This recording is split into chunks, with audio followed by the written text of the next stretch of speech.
Thank you very much, Fiona. And can I just say at the outset that I'm very pleased to have been invited here. While Joe and myself go back a long time. Can everybody hear me? Yeah. I want to stress that I'm here in my capacity as the chairperson of the Alliance for Europe, which is a cross-party civil society organisation. So I'm not just representing the Labour Party, although I'm speaking as a Labour Party deputy, and I'm representing a wider section of society. So I want you to take that point into account because I am here in that capacity. I want to pay a special tribute to the Socialist Party and to Joe Higgins and to others. Without their investigation, the scandal of exploitation that was the Gamma workers would never have been revealed and publicised in this country. And we are, all of us, indebted to the way in which that was pursued and pushed through, both on the ground and in Leinster House, by Joe Higgins. And Joe, I look forward to seeing you coming back into the ranks of the deputies of Leinster House in due course.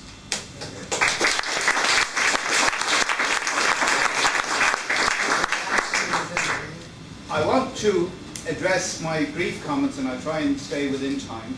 And please, Fiona, feel free to blow the whistle. Good. I want to discuss the contents of the Lisbon Treaty and not the outrageous policies of this particular government, which I have opposed relentlessly for the last 11 years.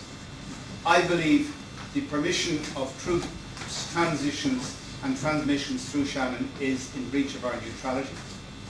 I believe that the war in Iraq was illegal. I believe that Tony Blair should be arraigned in front of some court somewhere in the future, along with George Bush.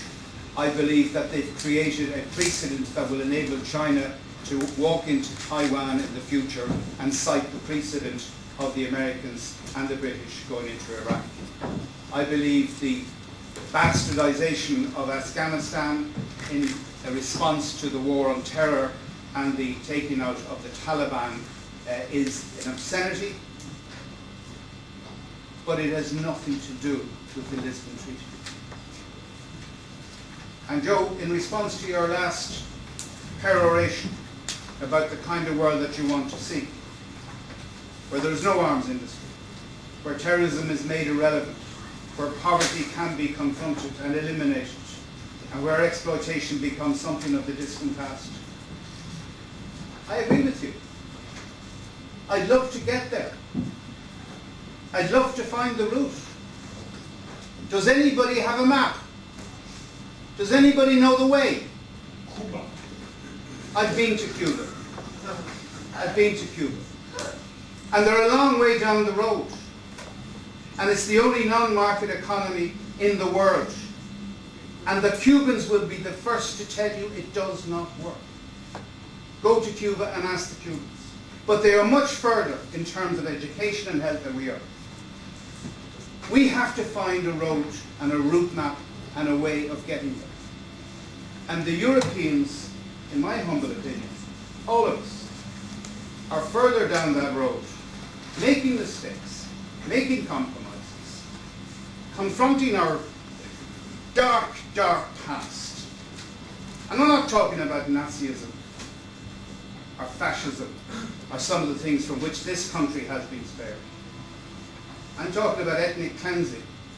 And you know, it just didn't happen in Bosnia or in Srebrenica, as Tom Cronin would say, where because it was a peacekeeping force, Dutch troops stood on the front boundaries of Srebrenica, powerless with their blue helmets, while a group of Serbs went down that road, and with every truck they took the men and the boys, put them to one side, all 8,500 of them, and the women were let go, and the men were systematically, and the boys were systematically shot less than a decade ago, and we, the rest of Europe, were powerless. And who intervened to try and bring some kind of order in that part of what is the centre of Europe? Not the Europeans, not NATO, but Bill Clinton and the Daytona Accords.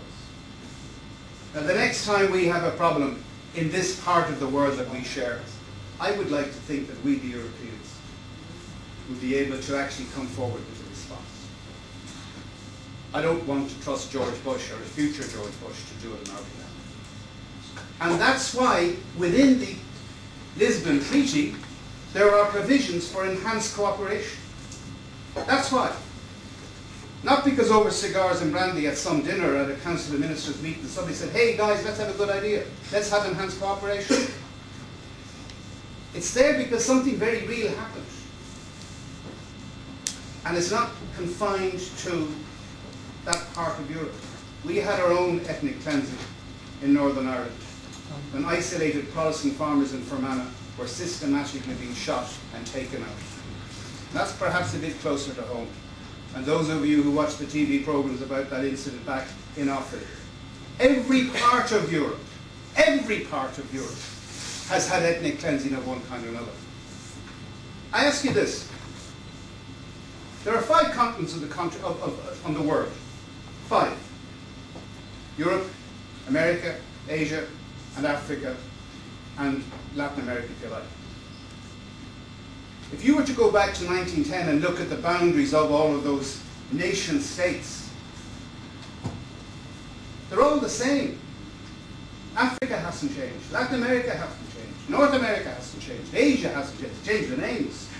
Burma is now Myanmar, and India and Pakistan are now subdivisions of the colonialism. One continent has changed in terms of its boundaries. 3 times. 1918, 1945, and 1989. We are the only continent in the whole world that has been moving its people around and shifting them and killing them and shoving them and stuffing them in a way that is unprecedented anywhere else in the world. If you don't believe me, look at the history yourself. So what has been our response? It has been the European Union. It has been essentially a peace project. And it would have remained a peace project. And it would have remained a very comfortable, cosy place to be. And from the very beginning, it was never a common market. It was never a common market. That was an Anglo-Saxon slur on what the project was. The official title of the project, from the very beginning, on the 9th of May, when Schuman in 1950, 5 years after the end of the Second World War, proclaimed the ideal of something that became, in 1957, not the common market under the Rome Treaty, but the European Economic Community. The European Economic Community. Now, why did they choose those words? It's not a social market. It's a community. And there's a very clear reason. People work in markets, but they live in communities. They live in communities. And the reason why that was selected from the very beginning, because the Social Democrats and the Christian Democrats, Joe, came up not with the idea of a social market, but with a social market economy. And that was the genius of that particular version, if you like, of capitalism.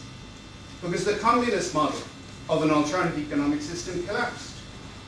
And that's what transformed all of us where we are now. Because up until 1989, the European Economic Community, which became, under Maastricht in 1992, the European Union, didn't see what nobody else saw was going to happen, which was when Greece and Spain and Portugal qualified as democracies, they would enter into this haven of democracy and economic and social progress. And God knows that any country knows what that meant. We know what that meant. Because whether it was gender equality, or support for our agricultural community, or transfers of resources, a wealth transfer from rich German taxpayers to Irish impoverished regions, we got it, and we got it in spades. We got it in spades, more so than anybody else. And then something happened that changed the entire landscape, not just of Europe, but of the whole world. The Berlin Wall collapsed. And when it collapsed, 3 things happened. And they happened very quickly. And they happened very quickly for people living much closer to there than we. Because, you know, it's hard to drive a tank, a T-34, all the way from, you know, East Berlin across to Dublin. But if you're living on the continent of Europe, it's much closer to term and it's much closer to reality, and it's much closer to your family's memory.